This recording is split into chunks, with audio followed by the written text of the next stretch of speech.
I named this channel The Veto because I think the people have the ultimate veto power. That's great. It's our freedom. We have the responsibility Yeah. to watch over society, to veto the bad ideas, Yeah. the ballot box. That's good. 1 in 4 American children, or 18 million children in America, now live without a father in the home. Why? The main reason is because the world that we live in and realized that there was a whole class of people that we weren't able to tax. And so in order to increase taxation, they pushed this agenda for women to work, men to work, and leave kids unattended to. And so I love the idea of, a guy said it best. He said, it's a wonder that we send our kids off to Caesar and wonder why they come back Romans. And so what ends up happening is being a latchkey kid in the 80s, the first generation of children to come home to no one, we didn't think that it was as harmful as it actually is. And so now that we have a generation of people that thought it was okay to leave kids at home by themselves, as long as they don't answer the phone or answer the door, now we have a generation of children that think that not only having no one there, but also that there's not really much to parenting so much as here, take this tablet, take this TV. And so that's the main reason, is because when we push the agenda to make everybody work, nobody thought about the value of, well, who's raising our children? And so that is the main reason. That's what started it. Then welfare came in and pretended to be the husband to those that were not able to afford. And so before welfare became a thing, there was only a 7% fatherless rate in the white family. 7, like 1, 2, 3, 4, 5, 6, 7. Versus now, when you look at it, we're looking at a 48% fatherless rate. And then in the Black African-American community, there was a 25% fatherless rate, or inactive father, shall I say, in the home, to now we're looking at 72%. Wow. It's pretty amazing when you just hear the statistics. Yeah. The impact, though, and I want to get into some of that in a minute. Do you think that more than just the absence of fathers, do you feel that there is an absence of support for fatherhood within our culture? 100%. There's a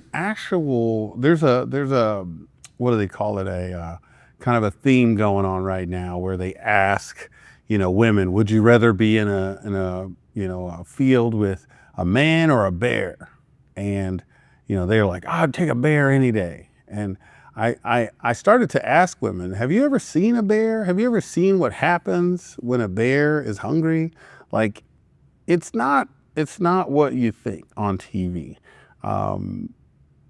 It's dangerous. And so there's this idea that in order for women to win, men have to lose. There's no value on saying, hey, both parents are intrinsically valuable to a child.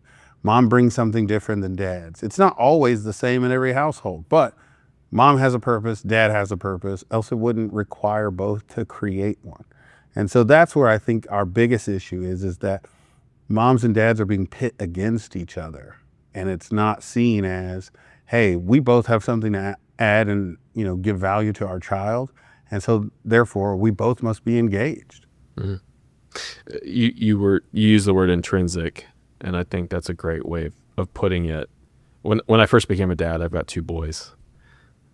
I put a lot of pressure on myself, right, to interact with first is my son, and then my older son, then my younger son. I put a lot of pressure on myself to interact with him the way that my wife does. Right. And I noticed one day, I would tell him, had a lot of pressure. What do I say to this child, especially got older? Right. How do I instruct him? What do I say to him? And then one day I was doing a task and I looked behind me and my son was doing the same thing. Oh, absolutely. And it clicked in me that they learn differently from me than they learn from my wife. Right. they will listen to her and she will teach them and she'll nurture them. And that's how they learn from her. And it may be different for other people, and it may be different for boys and girls. It is. I don't know. I'm not It's a girl dad. Oh yeah. But they learn from me by observing. And I've heard it say in psychology and other ways that women communicate face to face, men communicate shoulder to shoulder. Shoulder to shoulder. Meaning we go play sports, we hunt, we fish, we do those things together. That's how we bond. That's how we communicate. Women want to be doing this right here. Right. It's not that there's exceptions to every rule, and I get that. Right. But largely that's true, and that's how I pass on, good or bad, to my sons, is by doing it with them and them observing me. So oftentimes we're really, really concerned with what we're saying. We should be far more concerned with what they're seeing. Correct. But what that means is, what if I'm absent?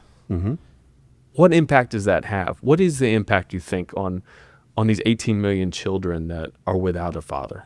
So what ends up happening is as you alluded to, much more is caught than taught.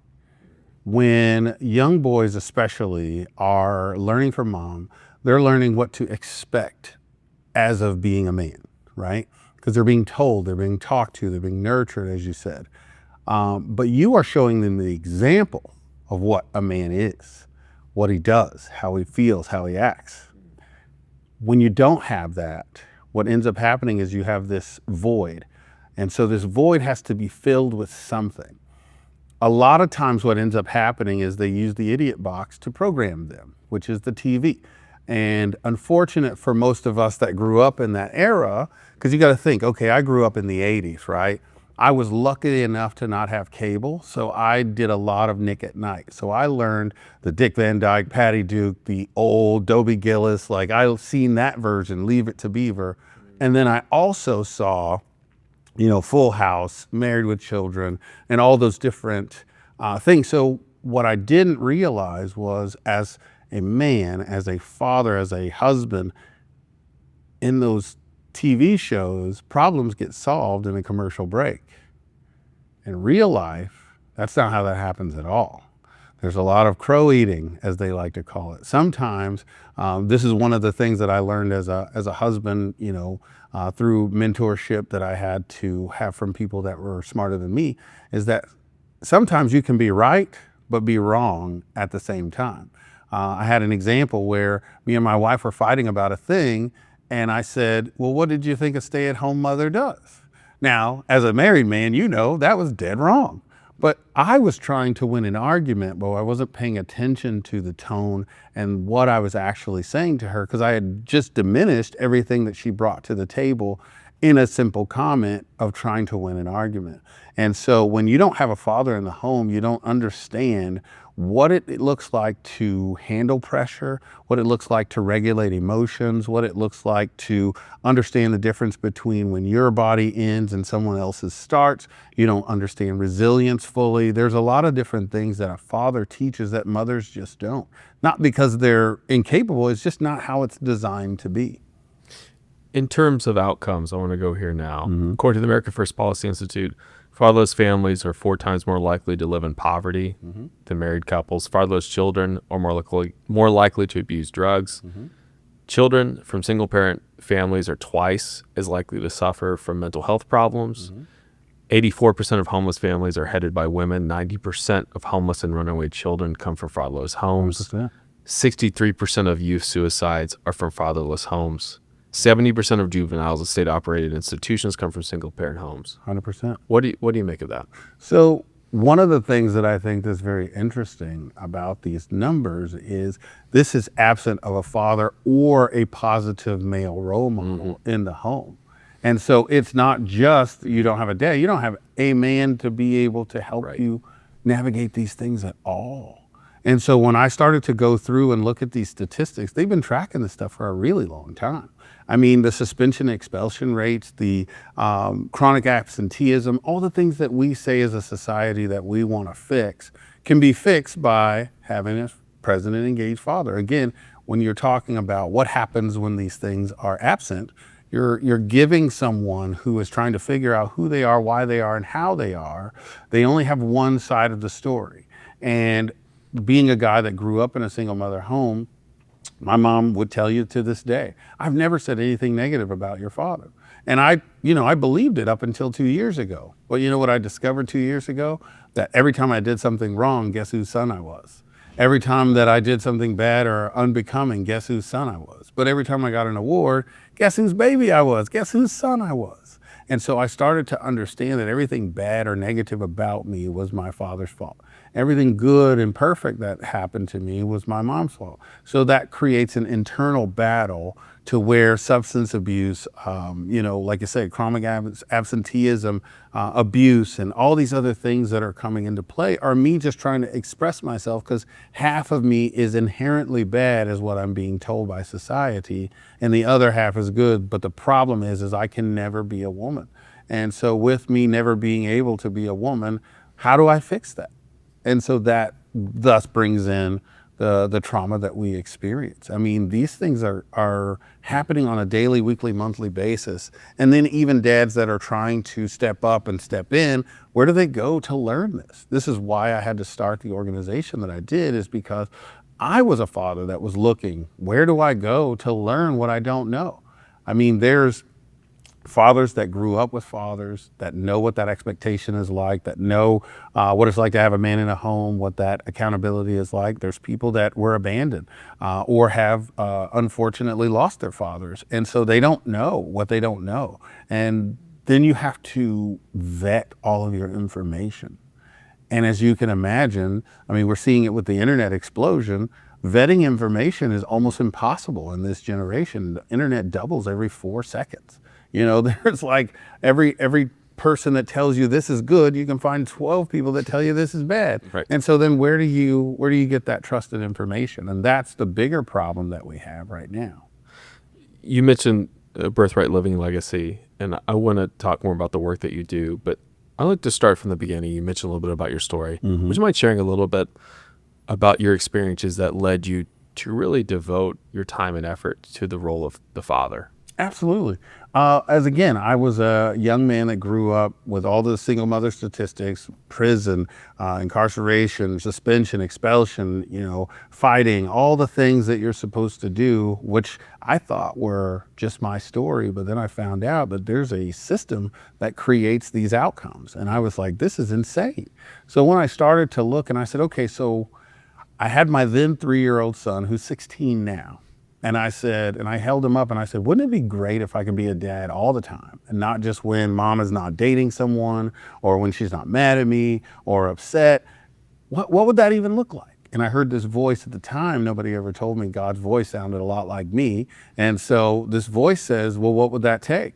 And so I was like, well, I think we would have to have a place where dads can come to be around other dads, to learn and be able to see things and experience, comfort with, raising their children. Mom could be comfortable, so on and so forth. So I just made this plan in my head of what would it look like for dads to be able to have a place that they can go, be around other fathers, so they can catch things that, in case they didn't know. And how I even learned that was true was one time I went to camping, which I'd never been camping. I'm dressed like I'm going to a club or something. But I had a girl with me in the tent. So everybody's making fire. And I was like, how do I make fire? In my mind, I was like, oh crap, this is the one time I needed to have matches, but I didn't. So I walked in the field, and so I'm just watching all these other people create, and I'm starting to break down sticks like they are, and I have no idea what I'm doing, but I ended up having this wick that somebody gave me for a gift one time, and then I was over there just like sparking and barely got, so I remembered the dance that I did when I realized, Robert, that I could make fire, and nobody had any clue that I didn't know what I was doing. But I realized, like, how many other people are flopping around in life like this, wondering what they could be doing better. How could, you yourself, you could be an amazing father, but the pressure that we have on the external of like, but I didn't do everything perfect. Like, who's going to pat you on the back and let you know, hey, this is the best practice. This is how it may have looked for you growing up, but how does that play out for you now? Do you realize that these are the things that you should be doing? So as long as you're checking these boxes, you're doing. So now you can walk away with the confidence of knowing, hey, you know what? I'm being a present father. I'm not going to be perfect no matter what happens, but I have the opportunity. And I didn't have that. So I had to help create that. So me and a doctor sat down. I talked about all the woes that I was having as an individual. And then with their expertise, they were able to put in the gaps and things that I was missing. And we created a curriculum that was to help us design to have a conversation. So no matter which one of these 4 categories you stepped into, whether it was the experienced dad, the abandoned father, the untrustworthy, so to speak, those guys that are going through active divorces, getting claims that are not true, or some that may even be true, and then our step-ups, which are coaches, pastors, big brothers, uncles, cousins, people that step in, that were able to expose me to the things that I didn't know. I know you have tremendous support. I see it. You mentioned some of the great support that you have around the community and here in the state of Oklahoma. I would imagine, though, just knowing the culture and some of the things we talked about, have you had resistance? Oh, yeah. Thank you so much for watching this content on The Veto. Be sure to like this episode and subscribe to our channel on YouTube. If you'd like to join our newsletter, you can visit yourveto.com to get emails about new episodes and information directly in your inbox. Don't forget that we the people hold the ultimate veto power. We'll see you next time.